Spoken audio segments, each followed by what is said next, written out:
This is Chef Jeff from the Rogue Chef, Branson, Missouri, and today we're going to do some of my favorite Christmas treats, whiskey balls.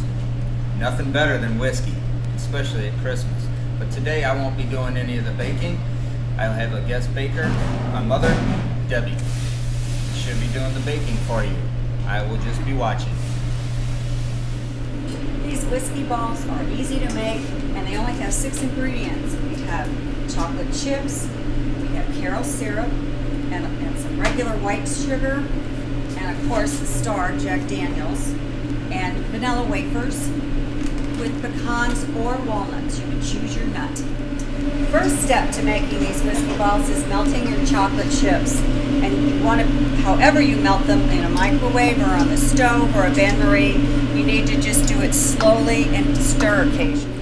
The next step is, while the chocolate's melting, is to process your vanilla wafers. 1 box usually fits in the processor for you.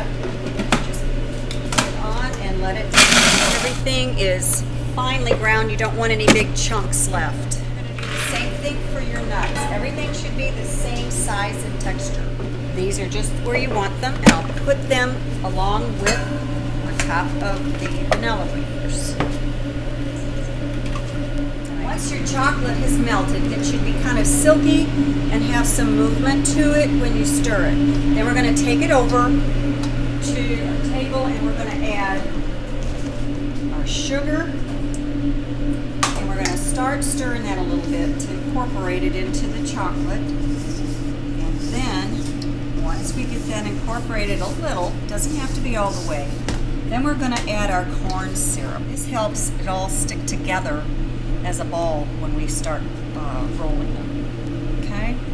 So you put that in, and it's a matter, if you have difficulty with the spoon getting this mixed in, you can switch to a whisk. Measure out my Jack Daniels. Be more generous with the whiskey, or you can use a little less if you want, but our family likes it a little more. So I start off slowly adding the liquor, and you can see once you start adding the liquor, it kind of gets liquid on the outside. Pretty soon it will thin out. Once you have it to a smooth consistency where everything looks like it's mixed in, it's just time to add in your pecans and vanilla wafers, and you just dump it all in. And it takes a few minutes to really get it all incorporated and covered, every little piece covered with that chocolate. White specks are just the nuts, or little pieces of the vanilla wafer.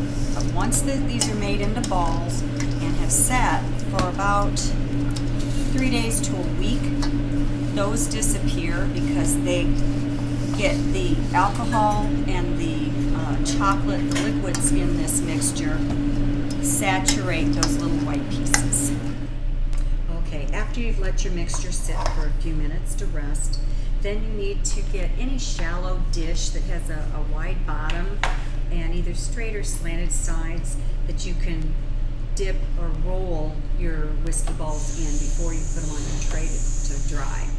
So you can use any really sweet size that you want. Depends on how large of whiskey balls you want. We're going to use this scoop right now. And I usually try to make it flat with your scoop so they all come out the same size.